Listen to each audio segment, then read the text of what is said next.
Just ahead on CTV News, a juvenile curfew at the National Harbor is back in place.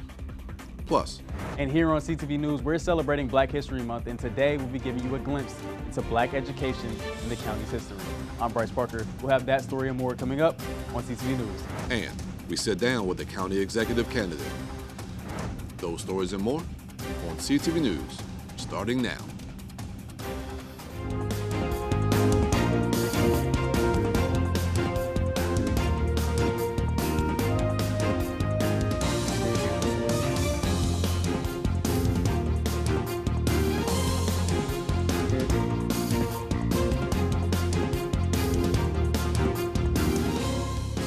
Good evening. This is CTV News for February 14th. I'm Katara Jones. And I'm Gina Barty. Thanks for joining us this evening. Well, parents, it's coming again. National Harbor is setting curfews for teenagers under 18. CTV's Melody Noravasani has more on the new curfews. Curfews for teenagers at National Harbor are becoming common, and today starts a new one. Police issued it after businesses and residents say there has been a rise in incidents involving teenagers. Then County Executive Angela Alsobrooks issued the first curfew last year after incidents of teenagers fighting and shoplifting occurred in the area. Curfews will be every Fridays and Saturdays from 5 p.m. to 5 a.m., during which anyone under 18 must be accompanied by a parent or guardian or be with a parent-approved adult over 21. Exceptions are teens staying on the sidewalk in front of their homes or next-door neighbors if the neighbor does not complain to the police, and those who are returning home from a job, after-school activity, and other associations. Councilmember Edward Burrows says the new curfew is to protect the youth. The reality is that we had, young people as young as 14 at the harbor at 2, 3, 4 a.m. whose parents would refuse to come pick them up when the police called them. So it's just important that we get ahead of that. The harbor is a beautiful place, a lot of great businesses. We encourage people to go visit and enjoy it, and we're going to do what we have to do to protect it. Anyone who violates this curfew will get a warning the first time, and then if repeated, fines up to $250. Here in National Harbor, I'm Melody Nervasani, CTV News. Thank you, Melody, for that story. Meantime, increased penalties may be on the way for reckless Maryland drivers, with the possibility of jail time on the horizon. Currently, the maximum penalty for reckless driving in the state is up to a $500 fine and added points on your license. But if passed, Senate Bill 590 would increase the maximum penalty to 60 days in jail and or a maximum fine of $1,000. New legislation in Maryland could ease financial barriers for domestic violence survivors. Senate Bill 508, the Healing Our Scars Act, would require health insurance and Medicaid to cover cosmetic and restorative care for survivors. According to Councilmember Crystal Oriatha, Prince George's County has seen a 41% increase in peace and protective orders in the past 5 years. Activists say the bill could make a big difference in helping survivors heal. And help is here. Maryland's Labor Secretary Portia Wu is encouraging those impacted by federal workforce cuts to visit the state's Department of Labor website for unemployment and employment resources. Workers can receive up to $430 a week in benefits. While claims are still low, Wu says federal contractors are already seeking help. With Maryland's strong economy, there are still job openings at the state and local levels, and officials say ready to support workers through the transition. In other news, more than 1 million coolers are being recalled in the U.S. for dangerous conditions leading to fingertip amputations. Igloo is recalling this model of coolers you see on your screen as they have a toe handle that can pinch users' fingertips against the product. The company has received 12 injury reports in the U.S., including fingertip amputations, bone fractures, and lacerations. If you have this product, you are urged to call Igloo at 1-888-943-5182 for a free replacement handle.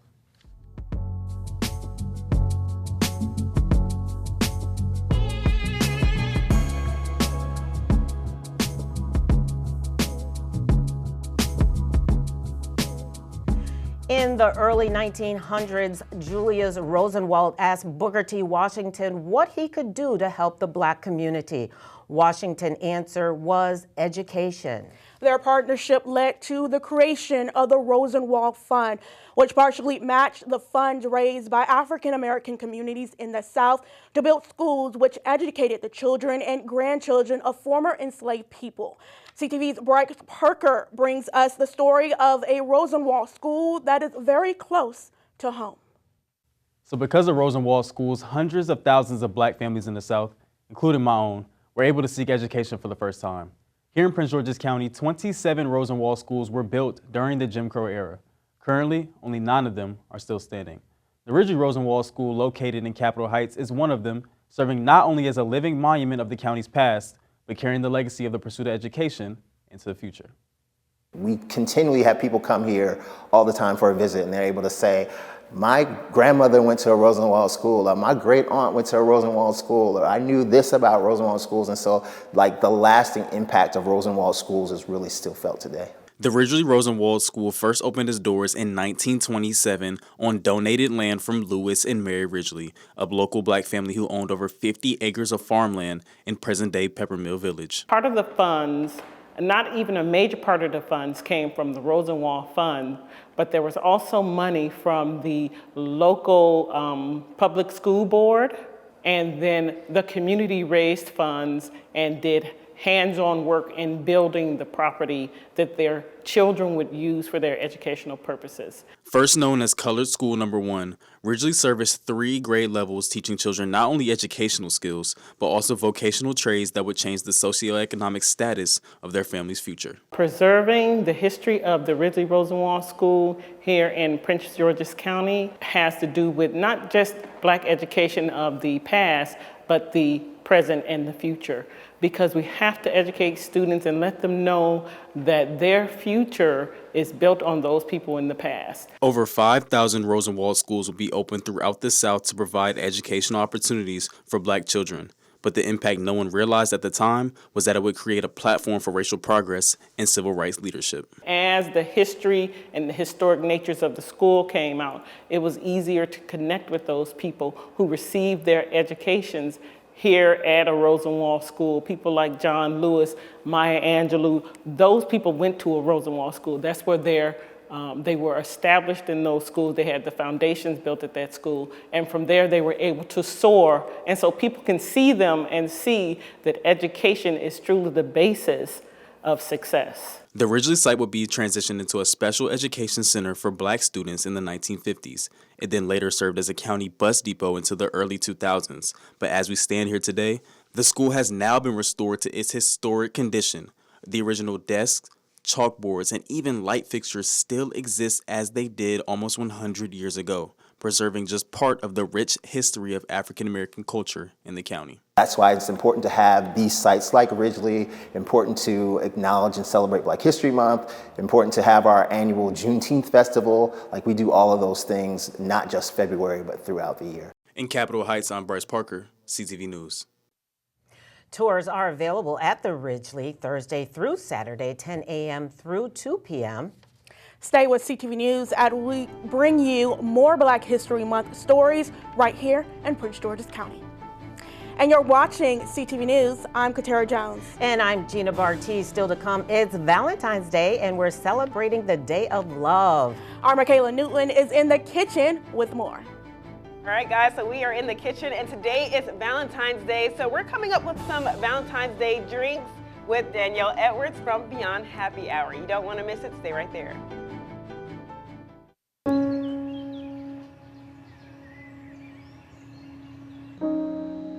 This high school gym used to be packed most nights. Not anymore. Do you know why? Because bad behavior by fans, especially adults, has caused a shortage of game officials across the country.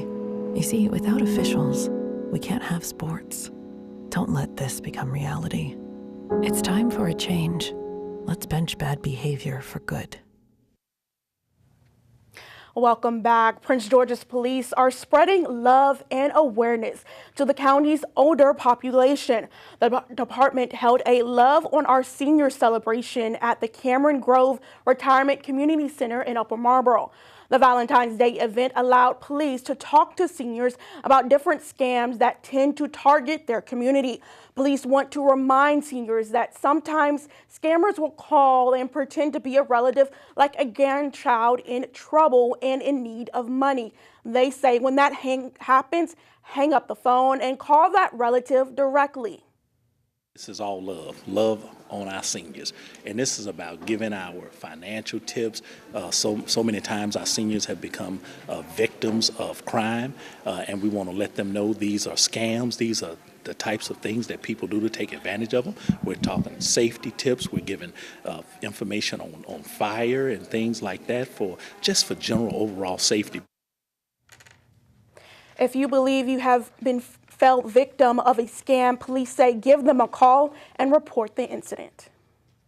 Guess what? Americans are expected to spend more than ever they have before this Valentine's Day, according to the National Retail Federation survey.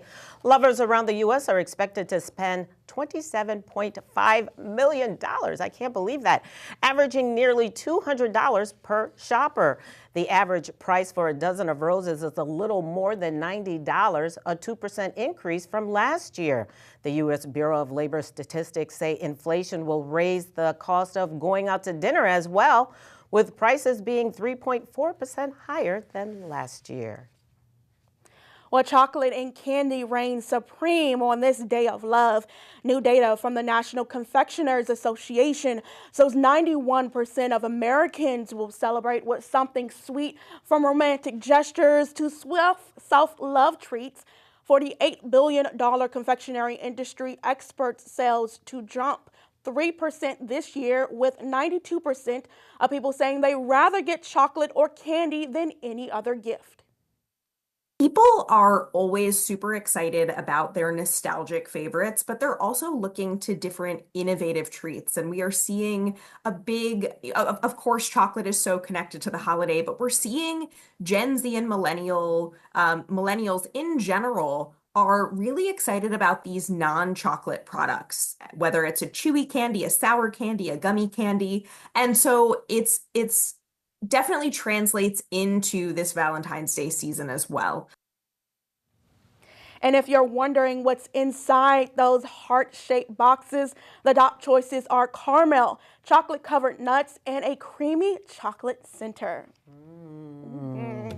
And this Valentine's Day, whether you are celebrating the night with your boo or celebrating with family and friends, CTV's Michaela Newton is in the kitchen stirring up some Valentine's Day themed drinks. Michaela? Happy Valentine's Day, everyone. I'm super excited. This is one of my favorite holidays of all time. We're in the kitchen with Danielle Edwards from Beyond Happy Hour, and we're making some Valentine's Day themed drinks. So Danielle, what do you have for us today? Oh, happy Valentine's Happy Day. Valentine's Day. So today we have Valentine's Day themed cocktails. Okay. We have a Love is in the Air, a Marry Me margarita. So how did you even come up with these names? I just thought about Valentine and what would go good. You know, I didn't want to do anything that you would normally think, like a love potion number 9. So I just kind of stepped outside the box and thought, Valentine's Day, these names would work. Yeah, awesome. So let's get started with the first drink. All right, so the first drink we're gonna make is called Love is in the Air. Okay. All right, so it is a champagne-based cocktail, but we're gonna jazz it up a little bit, okay? Because you think about Valentine's Day, you think about celebrating, you think about champagne. But we're gonna put a little twist on it, and we're gonna add some whiskey. And also, you think about Valentine, you think about strawberries, right? Yeah. So a little bit of strawberry puree, just a splash, not too much. And we're gonna add a smoky element by adding some amaretto. And we're gonna give that a quick little stir, okay? And then I'm gonna take some champagne, and I'm just gonna top her just like that, okay? So I didn't wanna stir the bubbly, all right? And then I'm gonna drop a frozen strawberry right on in there. And this is called the Love is in the Air. Cheers. Cheers. We got 2 more. All right, so we can set this one to the side. So what are your plans? I did want to ask you, what are your plans for Valentine's Day? I don't have any plans, unfortunately. Okay. No, so I just think once I leave here, I'm going to my boutique at today until 6 o'clock, and I just go home and watch a cute movie. Okay, that's nice it. though. That's it. Something to relax. Yeah. I love it. I love it. Okay. All right, so the next drink we're gonna make is called a Marry Me Margarita. Okay. Now, I know you heard about the Marry Me chicken and the Yes. Marry Me pasta. Yes. So now we're gonna make a Marry Me Margarita, Okay, all I love right? it. Because today is like the top proposal day outside of New Year's Eve. All right, so to make that, I'm gonna take my shaker and I'm gonna fill her up with some ice. And I love how these drinks are so like easy to make. You know, you have simple ingredients and it takes you less than 5 minutes to make all of them. Exactly. And if you don't mind, while I'm filling up my margarita glass with ice, if you can pass me that 1800 Cristalino that we're going to be using today. Yes. So I'm going to take this, the 1800 Cristalino, and I'm going to pour about 2 ounces in there. And I'm going to take some black raspberry liqueur, if you could pass me that as well. And I'm going to do about 1.25 ounces of that. And if you pass me this is some homemade margarita mix. I don't like the margarita mix that you make, that you can purchase in the store, so I made mine. Okay. And this is made with lemon juice, lime juice, a little agave, and what else? A little agave and a little bit of spring water, okay? Nice. So I'm gonna take those ingredients and I'm gonna shake them right on up. And I'm gonna strain that right over fresh ice into my margarita glass. All right? And I'm gonna take my skewer. You remember those Valentine's Day candies you got in school with the love and stuff on it? So I have my skewer with the blackberries on it. Yeah, and then there you go. A lot stronger than the first one, but it's really good. All right, guys, so there you have it. If you don't have any plans tonight, you can make these drinks right at home. So where can we find you online? You can find me at beyondhappyhour.com and all social medias at Beyond Happy Hour. Awesome. All right, so back to you guys at the desk. Still to come on CTV News, we are bringing you one-on-one interviews with candidates for the county executive seat. After the break, we sit down with Ron Hunt and discuss his plans if elected. We'll be right back. If you're buzzed and doing this,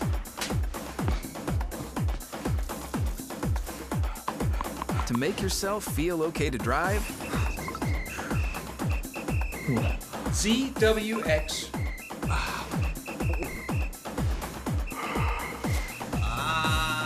you're not okay to drive.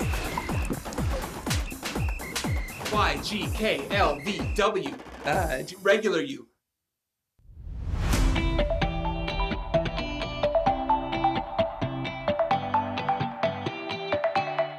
Prince George's Community Television, the home for everything Prince George's, is gearing up to start our media training and classes.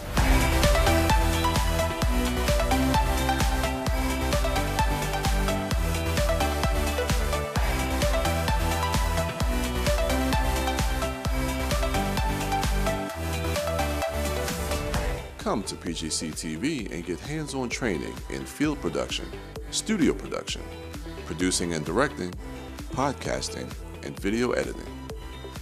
Classes begin March 5th. Learn from industry professionals on how to write, produce, direct, shoot, and edit, and take your skills to the next level. Register today. Classes begin March 5th.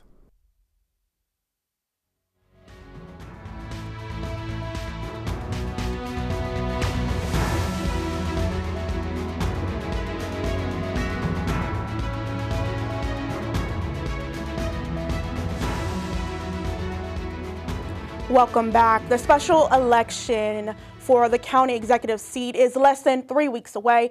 And in the next coming week, CTV News will bring you exclusive interviews with each of those candidates. And joining us in the studio today is candidate Ron Hunt. Mr. Hunt, thank you so much for joining us. Thank you. Let's get started right away. Now, Mr. Hunt, you're a business owner. You've been in business for over 20 years, probably a little bit even more than that. But you've been very involved in the community, working with seniors, working with the police. Why do you want to be Prince George's County Executive? Well, as I told you, I was asked to run 3 different times, and this is the 3rd time. And the reason I decided to run was because I watched one of our supermarkets being robbed. Then I said, that's enough. We had to try to do something to change these different things that are happening because we've just gone awry with everything, so. You know, if you were elected to be the next county executive, you'll be walking into a $170 million deficit. What would be some of your priorities to address the county budget? Well, it's more like 200 million. And besides that, what you also don't know is, because of incompetence, they have created a situation where they are giving contractors free rule to do anything they want. Apparently, they gave contractors $100 million to build a few schools, and now they're $100 million over that budget. And everybody's talking about, we need some type of checking of the numbers. We need an audit. And no, you don't. You need an investigation. Heads need to roll. There's no way. And when you refer to they, who are you referring to? The people that are involved and that are in charge. We are talking about politicians that are corrupt. We are talking about politicians that are compulsive liars, and they tell the crowd what they want them to hear at all times. And I've said it in their faces, so there's nothing new going on here, except you have to stop spending people's money. And a lot of them don't have money. So because they don't have money, they spend your money like it's water. And that's why we're in the predicament we're in. And this is true. As you said, I have more than 20 years experience dealing with the police department, the community, the seniors, the kids, the council members in Washington, D.C., because that's where I worked and I had my businesses at the time. But I've been in Prince George's County since 1980. And what I see here is just outrageous at this point. So this has nothing to do with money with me because I'm funding my own campaign. And I'm adding money a little at a time because I'm not trying to go over a certain amount. I'm not going to play like I'm going to take everybody's money. That's not right. People need to keep their money in their homes. So the first day, I have 4 teams already set up. We're going to address these so-called contracts. We're investigating that. I have a team that's going to address that budget. I have another person that's going to go over the police regs. I'm taking my staff out and I'm going to hit every public school. And then I have realty lawyers, real estate lawyers that's going to go and check vacant properties that we own. Because all of this nonsense that's going on is outrageous. And that's why our pockets are getting more emptier by the days. So you kind of just already laid out what you would be doing the first day if you did win that particular seat. What other cuts do you see that you might impose with this $170 million budget? Okay. I'm going to call names. So-called Senator Washington.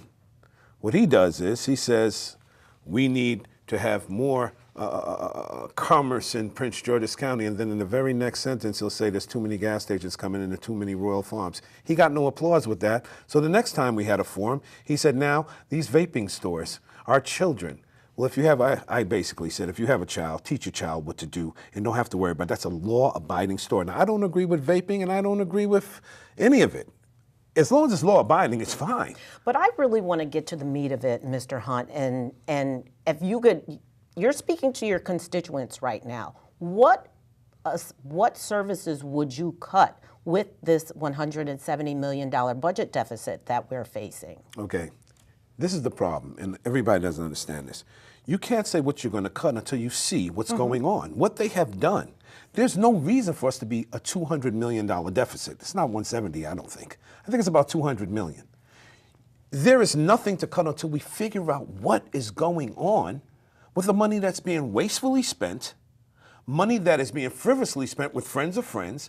And we have a problem. 62% of what comes into taxes is supposed to be with the Board of Education and education. We only have 17 to 18% going to the police department. We need to have more police, community policing. So the police that community police, instead of acting like janitors, let's be straight up. They sit in these parking lots, and when something happens, they do come to clean up. That makes them janitors. I would also make sure all the municipalities in Prince George's County become one. One police force, not Hyattsville, not because it's nonsense. It's all a joke. Cut, you don't know what to, I could sit there and say, I'm gonna cut this, and then I'll be a politician. I need to know what you wasted money on first, and then I can address it. And by the way, this will be done the first day. I am not playing games. But combining all the municipality police forces, that's a big task. I mean, no, it's each municipality addresses the issues in those communities. You're saying you can change that and combine them. That's the point. They did this in New York back in the day. Transit and New York were separate. But there were so many accidents going on in the train station with undercover police officers running into transit, so they merged them together. Now it's one police force. It's much better now. And the reason it's much better now is because they're under one umbrella. That's not like the right hand talking to the left. Here in Maryland, in Prince George's County, I think you have Glen Arden, you have Greenbelt, you have Hyattsville. It goes on, and there's no hands talking to each other. The community comes first. And if we have all of these people together under one rule, under one chief, and then you have your deputy chiefs in the various places in Prince George's County, it would work out much better because everybody's on the same page. So we only have 1 minute left, Mr. Sure. Hunt, and I really want to ask you this question because you have been very involved with the seniors in the community. And a lot of seniors are struggling in the county with housing, with just those essential services, food, housing, and health care. How would you work with the county council in addressing those needs really quickly? Really quickly. There are 4,500 vacant buildings and lots that Prince George's County owns and they have carte blanche on. This blueprint initiative that I think Washington has something to do with it, it's ludicrous. It's going to cost us $1.6 billion, then in 4 years, $4.1 billion. If you now take a fraction of that money, a fraction, not 5%, not even 1%, but a fraction, and you have those 4,500 buildings, we can create not just affordable housing for our seniors, but affordable housing for our veterans, affordable housing for our young moms. No more shelters, so that creates ghettos. You bring the homeless in, because some of them have mental issues, because there's different reasons why you're homeless, and create a habitat that they now can get on their feet and go out on their own versus just giving them a shelter and throwing them back out on the street. Well, we're going to stop you right there. I see that you're very passionate. Yeah, Hopefully, I love my seniors. We wish you the best of luck in the race, Thank you Mr. Hunt. kindly. Thank you so much. The special primary election will be held on March 4th. Make sure to tune in next week as we introduce you to another candidate, Albert Slocum, only on CTV News. And still to come. Our Brittany Aaliyah has our What's the Move? Brittany? Happy Valentine's Day, everyone. The love is in the air. I feel it. And guess what? I have some fun moves for you to make this weekend with your boo, your significant other, situationship, or whatever you got going on. Don't worry, I got you covered. Okay, so first up, I have a concert that's going to set the mood. The R&B Vibe Tour tonight at Eagle Bank Arena. Make sure you go check it out. But are y'all ready for the lineup? Because it screams Valentine's Day. Okay, we have Marsha Ambrosius, Anthony Hamilton, and Life Jennings. See what I'm doing here? I'm giving you some cute little moves to make and set the vibe. Also sticking with the love theme this weekend. Boyz II Men is hitting the stage tonight and tomorrow night at the National Harbor's MGM Theater. Now, I didn't know this because this is the group's 20th anniversary, which, if I think about it, that's about right, because Boyz II Men has remained one of the most iconic and successful R&B groups of all time. So that alone should definitely tell you that this is going to be worth going to. Okay, switching gears a bit, have you ever heard the saying, men invented the game, women perfected it? I know that's right. Well, you're in for a real treat because that's exactly what's going down also tonight and tomorrow night in Jakaris Johnson's stage play, Games Women Play. This is coming to the National Theater in DC with a star-studded cast directed by someone we all love, Carl Payne from Martin. So if you just want a good laugh, go check it out because they promise a great show. And we can't forget about the babies. We can't forget about the babies this weekend. Disney on Ice is going to be at the CFG Arena. Now, the show is running tonight through Monday. And when I tell you, it is such a cute and magical experience. I've been there before, and it's really awesome to see characters from Coco, Moana, Aladdin, and so many other characters in movies skating and performing stunts on the ice. So, whatever you do this weekend, continue to spread the love, everyone. We all need it, and have a great Valentine's Day. And that wraps up CTV News for now. Thanks for joining us.